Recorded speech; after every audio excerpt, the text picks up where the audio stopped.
नमस्कार, होममेकर प्रियामध्ये आपलं स्वागत आहे। आज आपण बनवणार आहोत चण्याच्या डाळीचे परोठे। मी चण्याची डाळ भिजत घातलेली जवळजवळ 3 तास।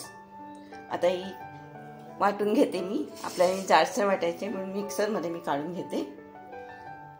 ही मिक्सरमध्ये काढून घेतली। ही 2 वाट्या होती। आता मी वाटून दाखवते तुम्हाला। हे बघा, आपली डाळ वाटून तयार आहे। ह्याच्यात मी अगदी अर्धा कप पाणी घातले आणि थोडीशी जाडसर ठेवलेली आहे, म्हणजे आपला परोठा चांगला होईल। आता ह्याला मसाला कसा करायचा तो मी दाखवते तुम्हाला। आता ह्या डाळीतच मी सगळा मसाला टाकणार आहे। साखर 1 चमचा टाकलाय मी।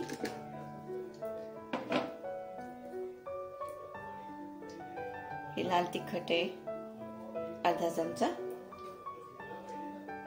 धणे पावडर 1 चमचा आहे, जिरे पावडर 1 चमचा,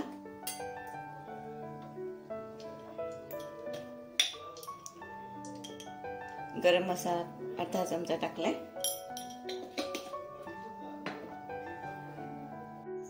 डाळीत मीठ टाकायचं राहिलेलं म्हणून मी नंतर टाकले, ते तुमच्या चवीप्रमाणे टाका। खाली गॅस लावलेला आहे। आपल्याला ह्याला जवळजवळ 2 ते 3 टेबलस्पून तेल लागेल। का ह्याच्यामध्ये आपल्याला पाणी घालायचं नाहीये, तेल थोडं जास्तच लागेल।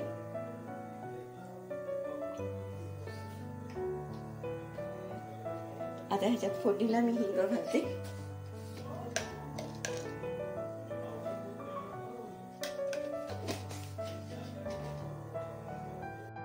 हे आता मिक्स करून घेऊ। गॅस मी बारीकच केलाय। आता हे आपण ह्याच्यात टाकून देऊ।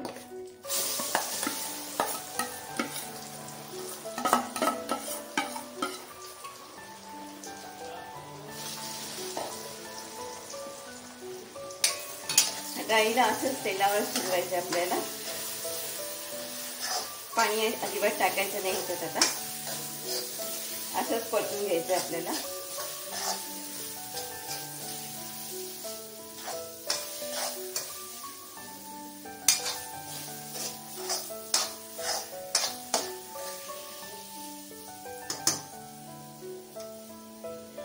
हे सारण तयार झालेलं आहे। छान सुट्ट पण झालं आणि व्यवस्थित शिजलेलं पण आहे। मी आता गॅस बंद करते। आता हे 10 ते 15 मिनिटं थंड होऊन द्यायला लागेल ह्याला, आणि मग तुम्हाला मी परोठे कसे करायचे ते दाखव। आपलं हे चण्याच्या डाळीचं सारण थंड झालेलं आहे आणि एकदम छान सुट्ट पण झालंय। आता परोठा कसा करायचा ते दाखवते तुम्हाला। मी चपातीचं पीठ भिजून घेतलेलं आहे। आपल्याला एवढा मोठा गोळा घ्यायचा आहे। एकदम नरम नाही भिजवायचं, थोडंसं घट्टच करायचं आणि हे असं करून घ्यायचं। मग त्याच्यात ते आपण सारण भरूया।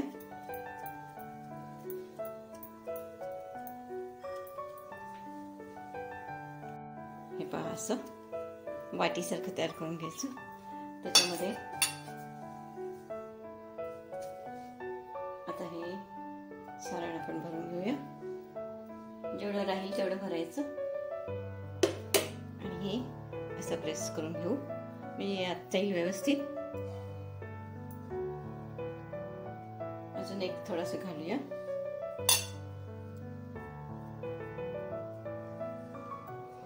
हे बघा, असं तयार झालं आपलं। आता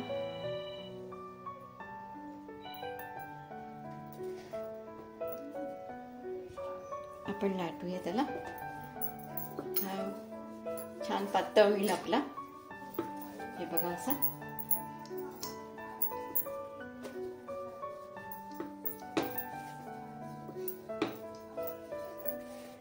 ह्याच्यामध्ये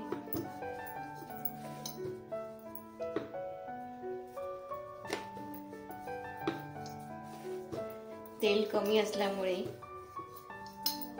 परोठा आपला छान पातळ लाटला जातो। आता मी तवा तापतच ठेवलेला, तेल टाकूया आता थोडंसं। पायता पण वरून टाकू। गॅस मी बारीकच ठेवलाय।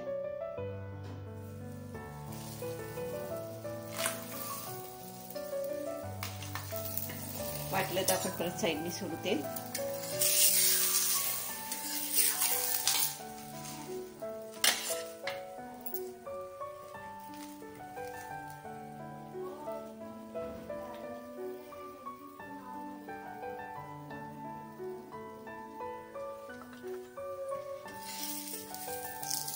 थोडा गॅस मोठा करते आता मी.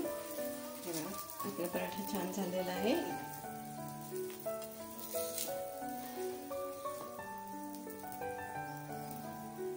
दोन्ही बाजूनी छान व्यवस्थित शिजलाय. आता मी हा काढून घेते.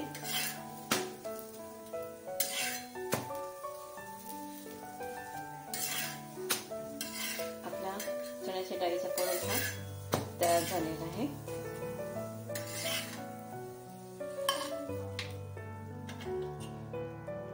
माझा हा तुम्हाला व्हिडिओ आवडला असेल, लाईक करा, शेअर करा, सबस्क्राईब.